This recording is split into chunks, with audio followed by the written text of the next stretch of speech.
Welcome back to GAA Fan TV. My name is Aaron. It's a fan reaction show. It's a new show we're going to be doing here every Monday morning or so, give or take Monday morning, Monday afternoon, whatever way I get out of the bed in the morning. But yeah, we're going to do a brand new show every Monday. I've done a couple of videos like this already, sort of at the back end of the championship last year, where we look at Twitter reactions, we look at social media reactions, we look at what the fans, what media, ex-players, what everyone's really saying in regards to, some big topics in the world of Gaelic games. And obviously at the weekend, we've seen Kerry absolutely demolish Mayo by 15 points. They absolutely ragdolled them from left, right and centre. It was an abomination, really, from Mayo. Make no mistake about it. So we're going to be having a look at a lot at different tweets, reaction, what people have been saying in regards to some of, or that big game, and obviously some of the other results as well. We will still be doing the podcast as well every week. That'll usually be out every Monday evening, as always, around 6 p.m. But it will be out tomorrow instead. So make sure you stay tuned for that. Matthew Hurley of the GAA Statsman podcast will be joining tomorrow to discuss all the weekend's action. So we will still be doing the podcast as always. Just trying to grow the channel more, thinking of more ideas, thinking of more ways to try and grow the channel and all the rest. And as I said, this type of content I done towards the back end of the championship last year, and it tended to do very well. So we're going to do it again and see how we get on with it. So as we were saying, it was a huge, huge win for Kerry against Mayo.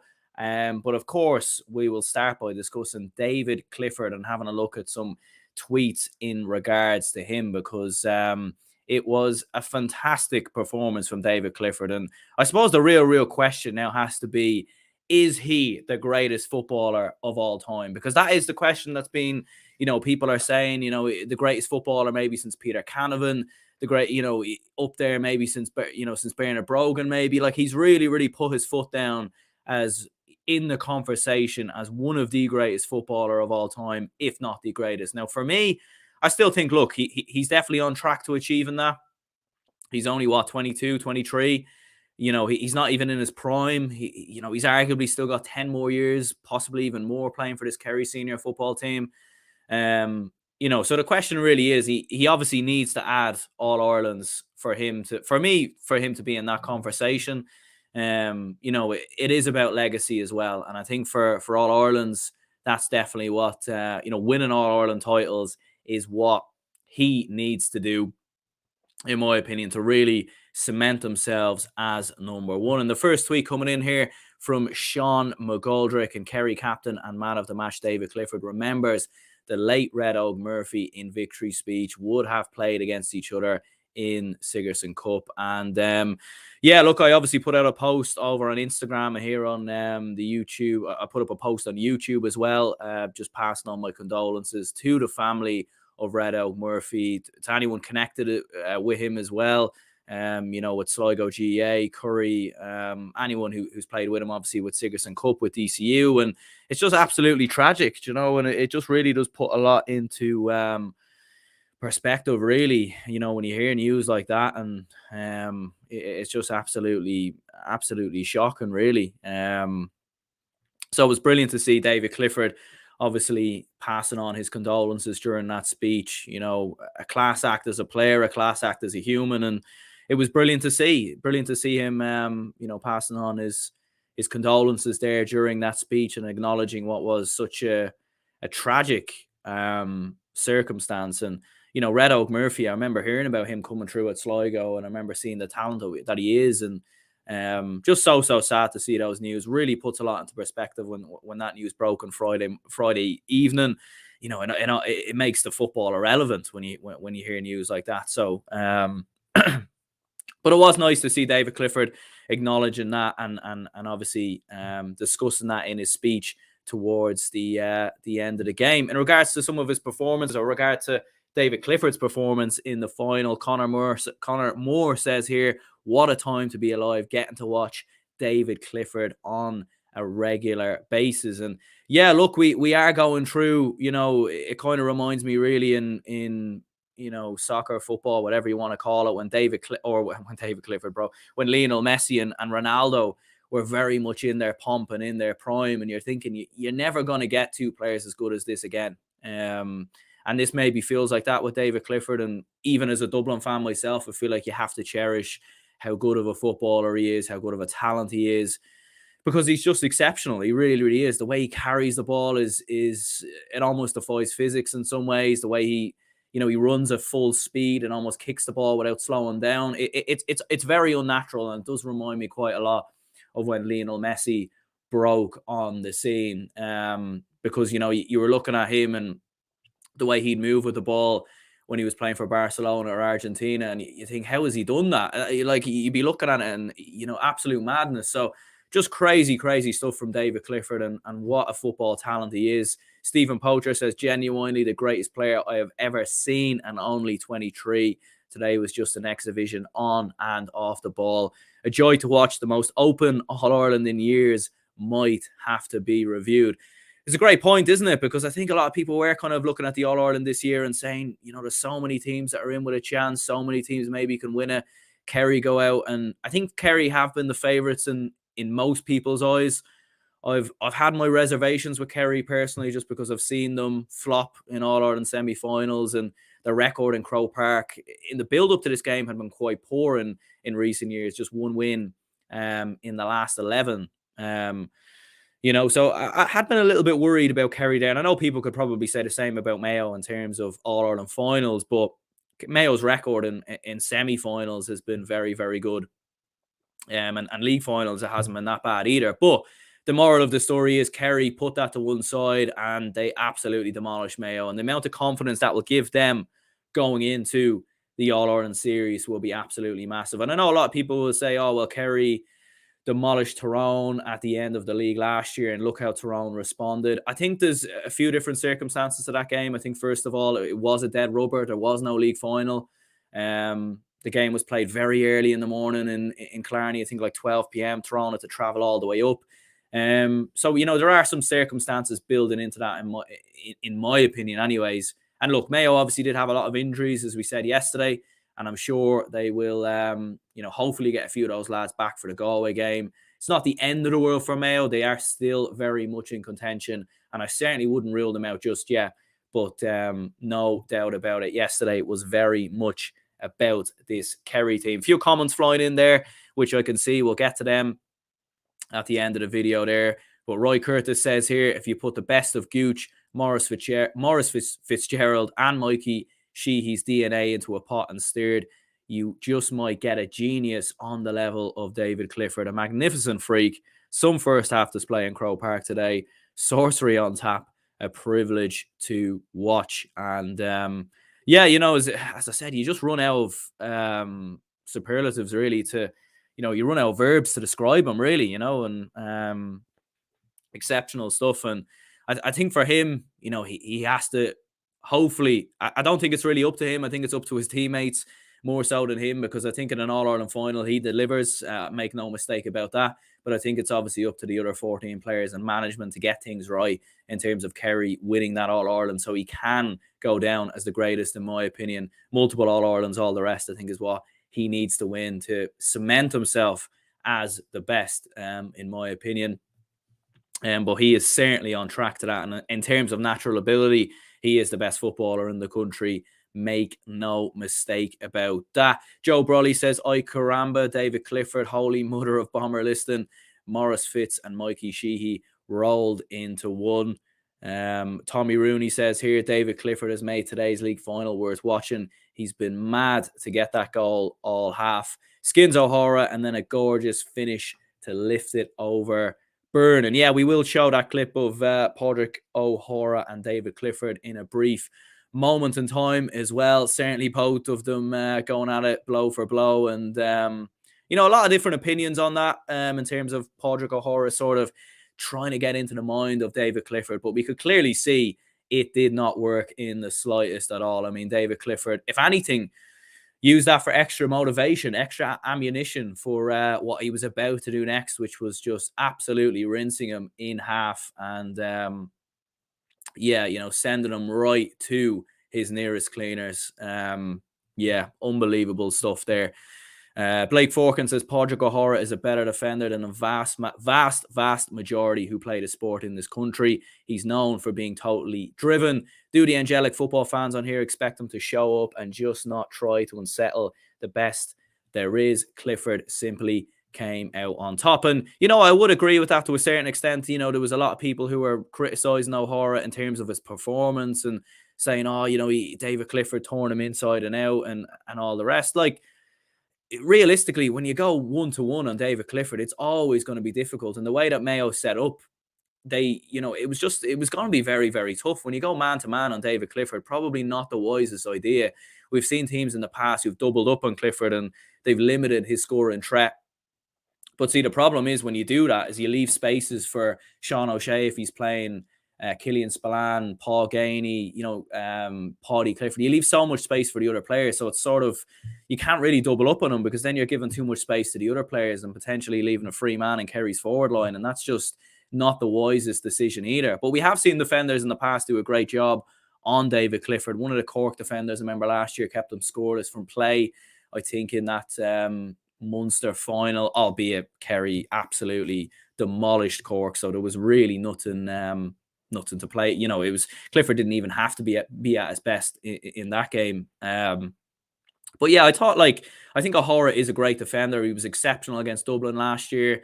Very, very physical player. And I think he's a good defender. And I think he's one of Mayo's better defenders, in my opinion. I think they were set up very poorly yesterday. They were far too exposed at the back. And I think you really do need to try and suffocate that Kerry attack and, not be overly defensive, but certainly have a bit more balance in your play, in my opinion.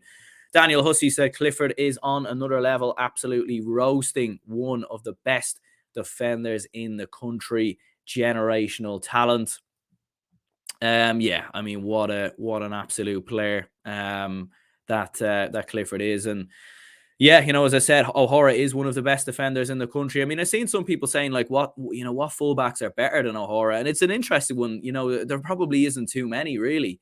You could arguably say Jason Foley's better at the minute.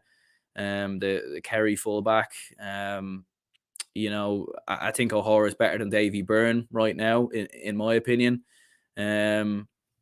Obviously, Ronan McNamee may be slightly ahead of O'Hara as well, when you judge him on last year. But yeah, a lot of probably unfair criticism there. A few comments flying in here. Sir Klopp says a lot of negative focus on O'Hara versus Clifford. I think O'Hara did well on him. It's a shame he was so isolated. Horan is a fool for not deploying a sweeper against Kerry. And that's the issue, is it? And we will get into some tweets as well in regards to James Horan's tactics and all the rest. He does, I feel like he Mayo set up quite well against Dublin last year and had their game plan set up perfectly defensively. And I think you've seen Mayo, just the way they've played at times against Dublin down the years. I feel like against Kerry yesterday, they felt like they could just go man to man and they'd outscore them. And it didn't work at all. And I think that certainly should be something that Mayo should address, because with the injuries that they have and Tommy Conroy, not a fully fit Killian O'Connor, no Jeremy O'Connor in there as well.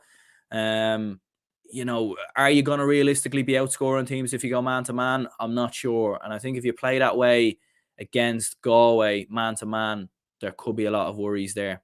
There could be a lot of worries there. Jack says here, I think Sean O'Shea come back is also a huge help. He is also generational talent, in my opinion. Not as good as David, but class all the same.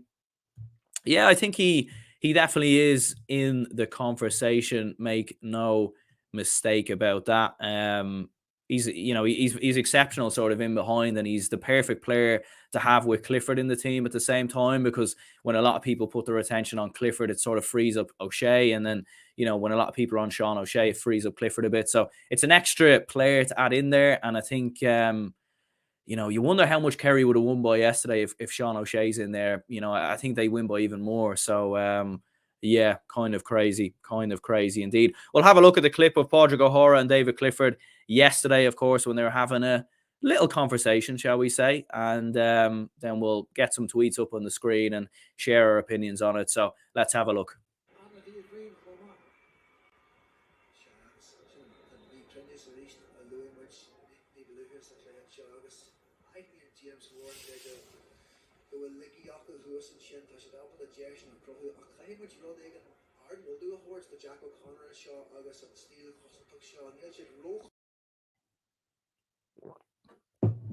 So there you have it there. I mean, any guesses what O'Hara was saying to Clifford there? I mean, you know, we probably won't be able to put the comments up on the screen because, you know, YouTube might, I don't know, I don't know what they do, to be fair. I don't really care, actually, to be fair. But, yeah, you know, it'd be interesting to see what O'Hara was saying there. I mean, a lot of people having different opinions on it in terms of, he shouldn't be, you know, trying to, you know, he shouldn't be saying that it's bad sportsmanship play. Like, personally, I've no problem with it. It obviously depends on what he's saying. You know, there's obviously a line that you shouldn't cross in terms of what you're saying to people. You know, you definitely shouldn't be mentioning people's families or races, religion, anything like that. You know, there's obviously a clear line that you should not cross. And we obviously don't know what O'Hara was saying there, but I think if it's trying to wind Clifford up and it's, you know, just a bit of banter, a bit of crack or whatever, or, you know, just a bit of, you know, tough love, you could say. I don't really see the issue too much with it. But what you would say is,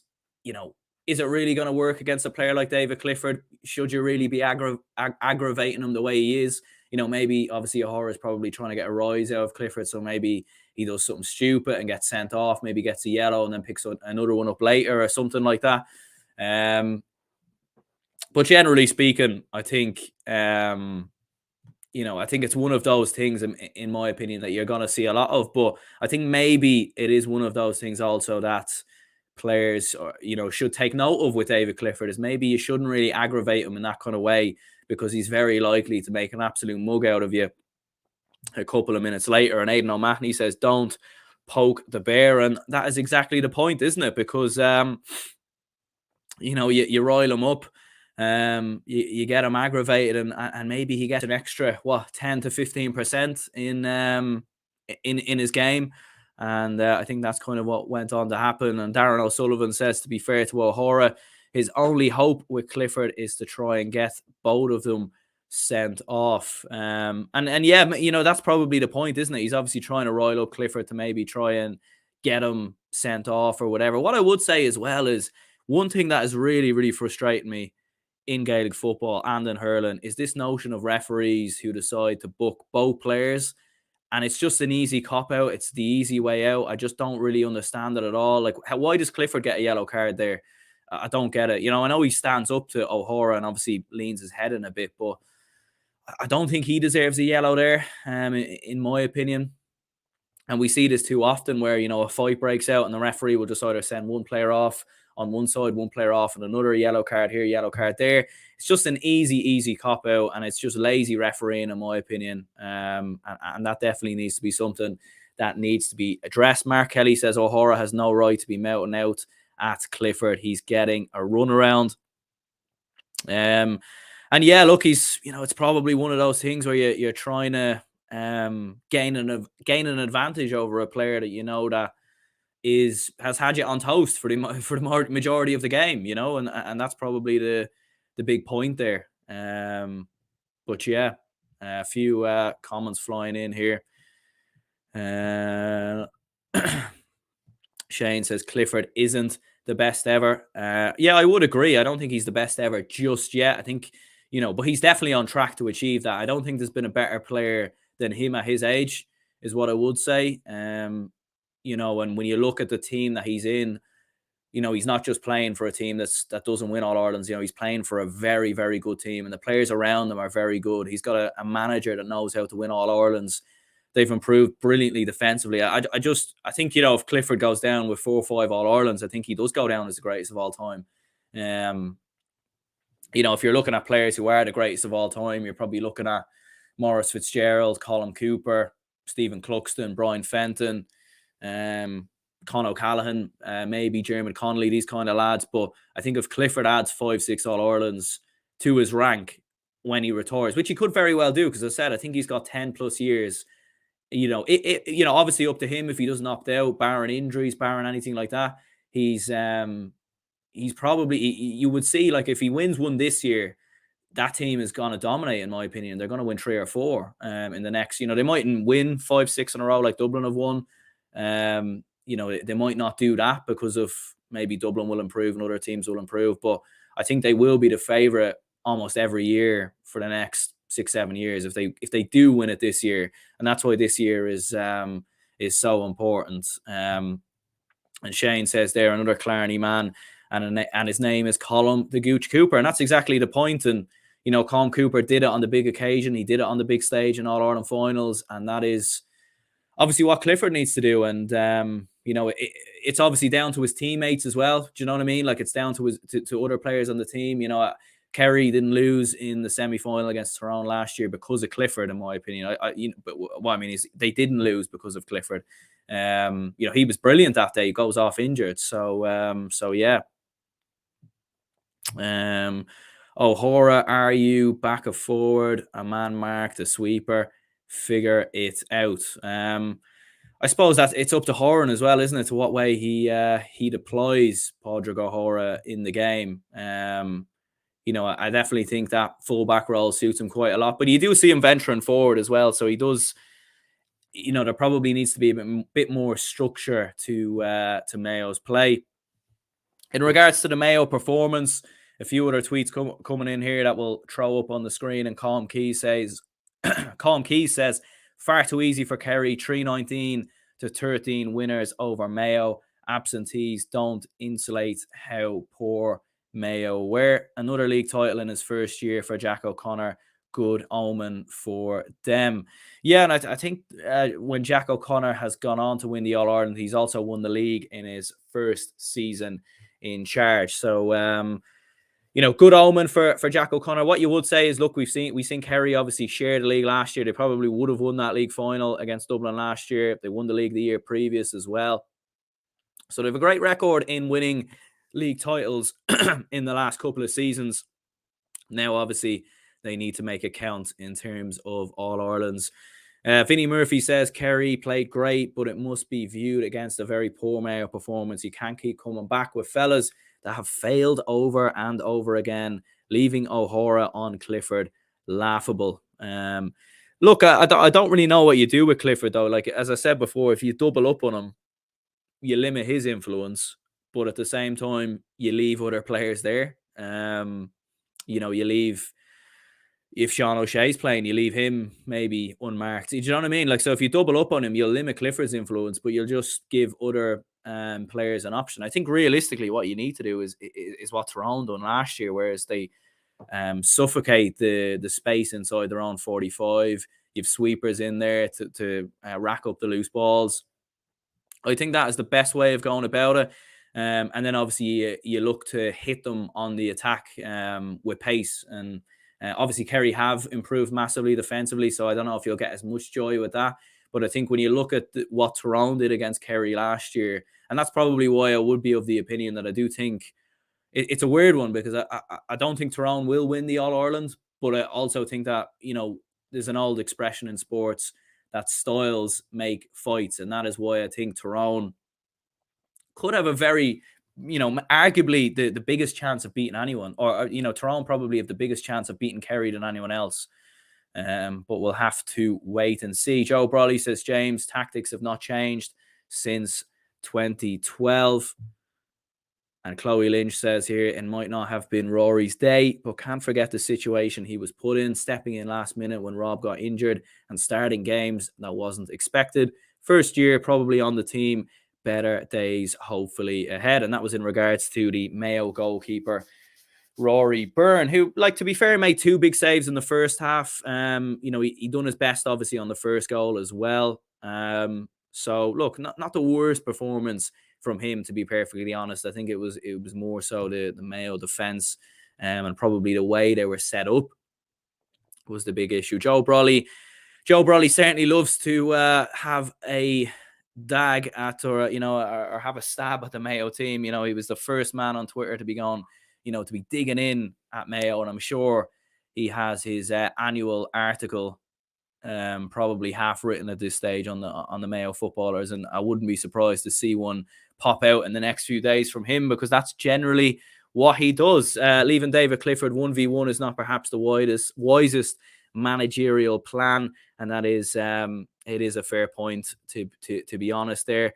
I have to laugh at this one here. I mean, it's not actually Pat Spillane. I have to, make that clear. It is a parody account. There's a lot of people that look at these tweets from this account and think it actually is Pat Spillane. It's a parody account, so I have to make that clear. But it is quite a funny tweet, and it did make me laugh. Met the Mayo team having a meal in the Crow Park Hotel after this afternoon's game. They've a massive squad.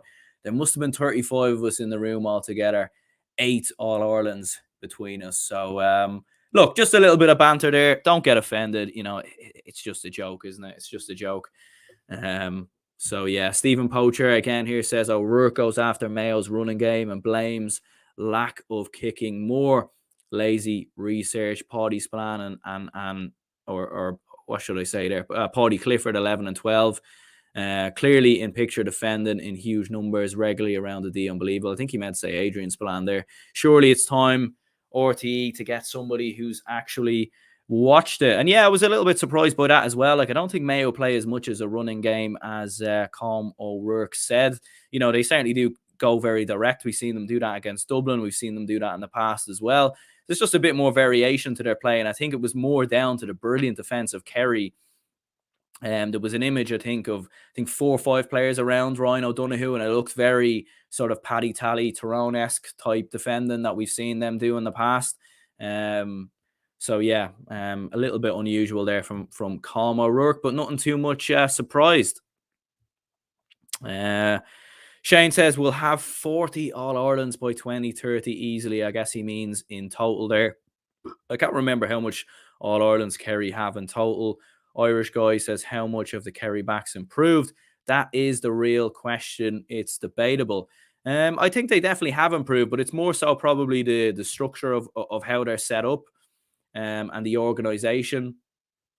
You don't see Tom O'Sullivan roaring forward as much as he used to. I think they pick and choose their moments at getting forward. In terms of, you see Gavin White getting forward at times, but they're just very, very well set up. And they obviously targeted Ryan O'Donoghue. They limited his space, and they just look very, very well coached defensively. And I think that's the big thing there from a Kerry perspective. Whereas under Peter Keane, it seemed like all guns blazing attack. Like, there was times you'd see Brian O'Buglock up in the opposition 45, and the problem was they were getting turned over against Tyrone and then getting hit on the counter attack and all the rest. And I think that's eventually how they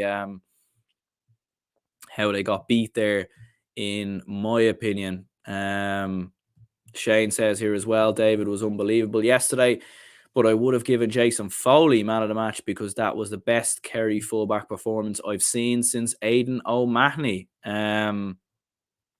Yeah, it's a great point there. He was absolutely brilliant yesterday. An Irish guy says Mayo's game is running into traffic, and the biggest culprit is Ryan O'Donoghue. Yeah, I mean, it is, I don't know if I agree with that personally. I think, it was just tough for Mayo to break out, and it was probably a poor performance on the day, and maybe it definitely is something that James Horan needs to look at. I think the problem with Mayo that they have is that without Ryan or with the injuries that they have, they don't have too many kicking options. I think when Cillian O'Connor comes back into the team, he'll be huge. And obviously there's that question as well over Aiden O'Shea. And we'll obviously see what happens with him. This was the Allianz League Sunday Team of the Year that was put out yesterday on the Sunday game. I'd be curious to know what some of you lads think about that. I will be releasing my own Team of the Year as well in the next few days. Definitely a few changes in there. I think there's a particular Kildare forward that can feel very, very hardly done by there, in my opinion, in Jimmy Hyland. Definitely would have had him in there. Gavin White's maybe very unlucky. Keith Byrne, who's been excellent for Leitrim, I think has been very unlucky. So definitely a few players arguably missing there.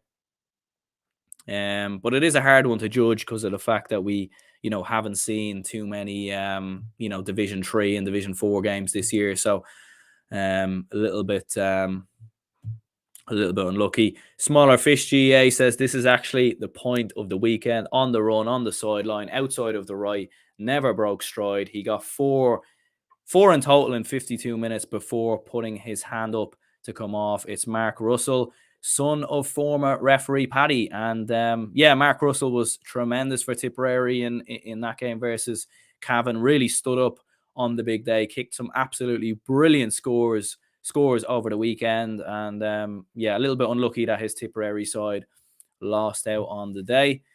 Sideline view with Daryl OConnor says here, another great away day, this time in Croker. Team couldn't be any better, set for a right good tilt at this year's championship. Forwards all in good form. Delight for German Murtha too. He's had to be patient so far this year, but showed his class once again today. Yeah, he was very good, wasn't he, German Murtha, when he came off the bench. Maybe you could say an argument that he took too many steps, but how many brilliant goals have we seen in Gaelic games where you can actually make that argument? So it's probably one of those things where there's probably a bit of a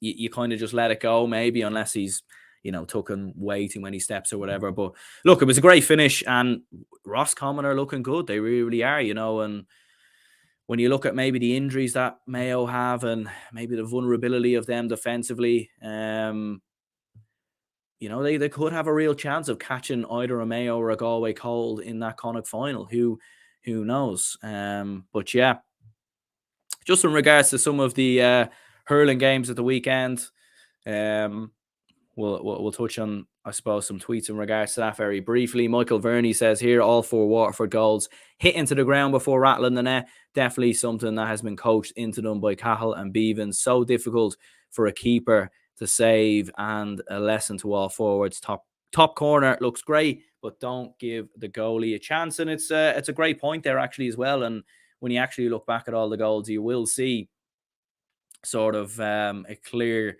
tactic of that Waterford team to I suppose hit the slitter directly off the ground just before going into the net. It does make it very hard, especially with that bounce. So yeah, you're looking at Waterford, and as I said, sort of in my reaction to that hurling league final, you'd have to say that Waterford are very, very well placed to potentially toppling Limerick this year. And it was a very, very dominant performance against a very poor Cork team. Interesting enough, both league finals actually very one-sided in the end. And, you'd have to say Waterford are looking very, very good indeed. Niamh Waldron says here, Niamh Waldron, I should say, Derry in 2A, down in the 2A final, and Antrim in D1 again. Ulster Hurling Championship. Anyone? Yeah, it's a hard one to know sort of where they would fit it in. I don't think you do the Ulster Championship in the same way they used to do it in the 80s and 90s, where the winner of the Ulster Championship would go into the All-Ireland semi-finals in hurling. I don't think they should quite do that. But maybe there's something they could do, like a pre-season tournament or something like that, before the start of the year. Or I definitely do think the hurling championship should definitely come back at some point there as well. And this was the Allianz League Sunday Team of the Year in hurling as well. So be curious to know some of your opinions on that for anyone who does follow the good old hurling. Probably haven't watched enough of the hurling league, to be perfectly honest, to give an accurate assumption there, or an accurate breakdown, I should say. But you can see Stephen Bennett in there, Austin Gleeson, obviously Cochrick Daly, who's been brilliant as well. A lot of Waterford players in that team. So, probably no arguments there at all. We'll just get some comments up on the screen there just before we go. Irish guy says, any team like Dublin or Tyrone would have taken out Gavin White. Maybe Dublin of the past. Yeah, Dublin at the minute are just all over the place defensively, so I wouldn't trust them. But maybe Tyrone, if they once they get into Croke Park in the All-Ireland semi-finals, they're going to be very, very dangerous indeed. Ryan O'Donoghue drops his shoulder and runs into traffic fighting for freeze. Stephen O'Brien is another culprit of this play. Get rid of black card as the players are fishing for freeze. You could argue as well that Aiden O'Shea maybe went down a little bit easily yesterday as well. Haven't seen that. Was a challenge from German O'Connor, I think, as well. So you could definitely argue that point there as well. But I suppose we'll go ahead and wrap this up here anyway. Cheers to anyone who tuned in. As I said, we're dropping this show every Monday from now on, along with the podcast as well, which will usually come out every Monday evening, but it will be out tomorrow instead, because I just have a few things to do later this evening. But yeah, cheers anyone who tuned in as well. Make sure to smash the like button, subscribe if you're new, share it out to your friends and family, and I'll see you all in